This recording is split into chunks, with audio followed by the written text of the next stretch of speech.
Selamat datang kembali di Deep Dive kita. Kali ini nih kita mau kupas tuntas soal akuntansi di kementerian dan lembaga atau KL di Indonesia. Fokusnya spesifik ke anggaran, pendapatan, sama piutang. Wah, sumbernya lumayan padat nih. Ada PP 71 tahun 2010, ada standar akuntansi pemerintahan, ada juga buletin teknis. Jadi misi kita apa ya? Kita pengen ngerti gimana sih KL itu nyatet dan laporin keuangannya. Apalagi kan ini uniknya, mereka itu harus jalanin, dua sistem pencatatan sekaligus loh. Oke deh, nah mari kita bedah ini bareng-bareng. Betul sekali. Jadi intinya akuntansi pemerintah kita sekarang itu, ya ngikutin PP 71 2010 tadi, pakainya sistem dual basis. Maksudnya gimana tuh? Ya artinya ada dua kacamata lah buat lihat satu transaksi yang sama. Ada LRA, laporan realisasi anggaran. Nah ini tujuannya buat ukur patuh nggak sama APBN, APBD. Dia pakai basis kas, jadi cuma catat kalau ada uang masuk atau uang keluar aja, simpelnya gitu. Tapi, nah ini bedanya buat laporan operasional atau LO dan neraca yang kasih gambaran kinerja sama posisi aset kewajiban gitu ya. Ini pakainya basis akrual. Transaksi dicatat pas kejadian ekonominya berlangsung. Nggak peduli uangnya udah pindah tangan atau belum. Oh, jadi LRA sama LO bisa cerita beda dong ya? Banget. Misalnya, LRA nunjukin surplus nih, karena kas masuk lebih gede dari kas keluar. Tapi pas lihat LO, ternyata malah defisit gitu. Mungkin karena ada beban gede yang udah kejadian tapi belum dibayar ya. Wah, Tepat sekali, itu dia. Makanya kalau fokusnya cuma ke LRA, ke kas doang, gambarannya bisa jadi kurang lengkap soal kesehatan keuangan pemerintah buat jangka panjang. Nah, basis akrual di LO sama neraca itu melengkapi cerita itu. terus gimana KL ngelola dua basis ini? Repot dong kayaknya. Ya, kalau manual pasti repot.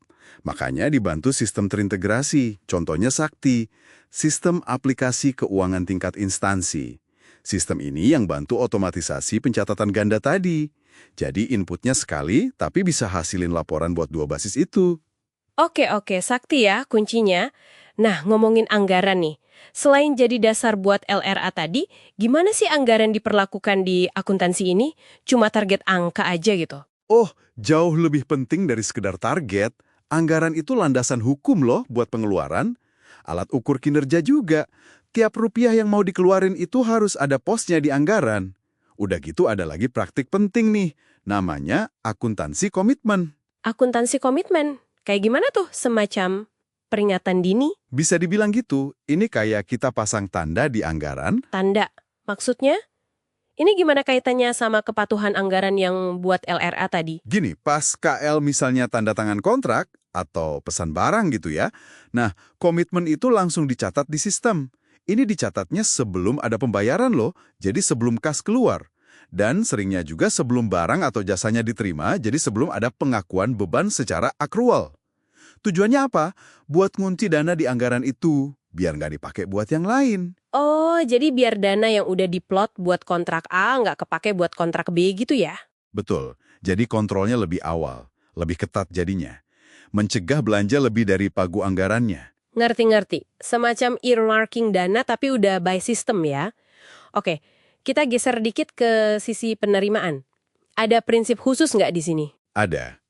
Ada dua yang krusial banget. Pertama, asas bruto. Asas bruto, apa tuh? Artinya, pendapatan itu harus dicatat sebesar nilai kotornya, full. Nggak boleh dikurangin dulu sama biaya-biaya buat dapatin pendapatan itu. Misalnya biaya mengut pajak, nah itu nggak boleh ngurangin catatan pajaknya. Dicatat utuh. Kenapa gitu? Demi transparansi. Biar kelihatan jelas berapa sih sebetulnya total penerimaan negara.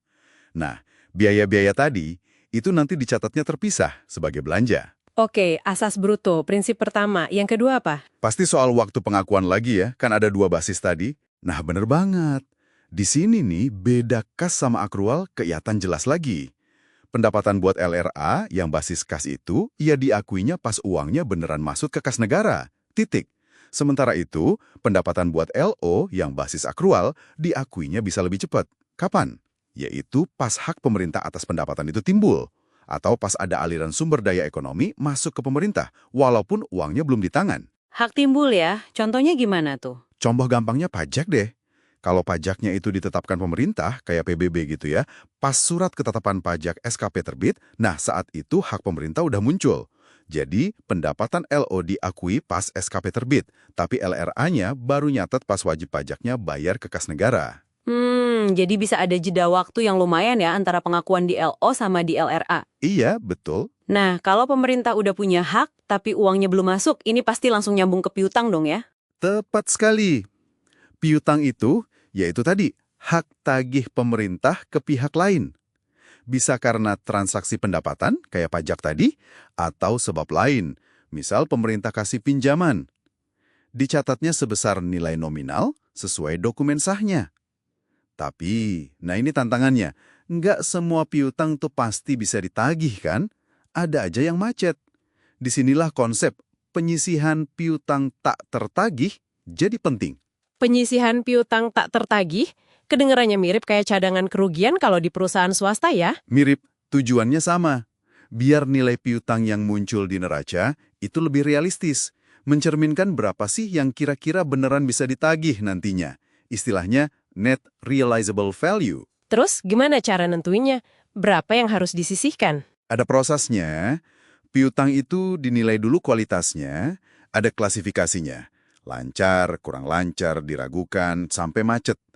Nilaiannya biasanya berdasarkan umur piutangnya, udah berapa lama nunggak, terus gimana upaya penagihannya. Nah, tiap kategori kualitas itu ada persentase penyisihan tertentu yang udah ditentuin standarnya. Beban penyisihannya ini nanti masuk ke laporan operasional. Oke, jadi ada penilaian kualitas dulu ya. Tapi, seberapa akurat sih estimasi ini bisa dibuat? Kayaknya nggak gampang ya nilai kualitas piutang secara objektif, apalagi kalau jumlahnya gede atau kasusnya rumit. Ya, itu tantangan tersendiri, tentu saja. Makanya perlu data yang bagus, analisis yang hati-hati. Standar akuntansi memang kasih panduan, tapi tetap butuh judgement profesional juga dalam penerapannya. Terus, kalau piutangnya nanti benar-benar udah nggak mungkin ketagih lagi, ada langkah selanjutnya. Ada yang namanya penghapus bukuan. Ini tindakan akuntansi internal aja. Piutangnya dihapus dari neraca biar nggak kelihatan lagi. Tapi secara hukum, hak tagihnya masih ada loh. Beda lagi sama penghapus tagihan. Nah kalau ini, tindakan hukum, hak tagih negara benar-benar dihapuskan. Prosesnya biasanya lebih panjang dan butuh dasar hukum kuat. Akuntansi KL ini kayak menari dengan dua irama gitu ya. Ada irama kas buat kontrol anggaran yang ketat lewat LRA, tapi ada juga irama akrual buat kasih gambaran kinerja sama posisi keuangan yang lebih utuh lewat LO dan neraca. Semuanya dirancang buat akuntabilitas ya. Pas sekali rangkumannya. Dual basis, terus tadi ada akuntansi komitmen, asas bruto buat pendapatan, sampai pengelolaan piutang yang hati-hati. Itu semua pilar-pilar penting sistem pelaporan keuangan pemerintah pusat kita sekarang. Semuanya nyambung buat kasih info yang relevan, buat ambil keputusan, dan buat pertanggungjawaban juga. Sip. Nah, sebagai penutup nih buat Anda semua yang dengerin, mungkin ini bisa jadi bahan pemikiran ya. Kita tahu publik, parlemen juga seringnya fokus banget ke LRA. Kan langsung kelihatan realisasi APBN-nya ya. Tapi dengan adanya sistem dual basis yang tadi kita bahas, kira-kira resiko apa sih yang bisa muncul kalau kita terlalu fokus ke LRA aja dan agak ngabaikan info dari LO sama neraca? Potret kinerja atau mungkin kesehatan fiskal jangka panjang yang kayak gimana ya yang bisa jadi luput dari perhatian kita? Nah, coba dirunungkan.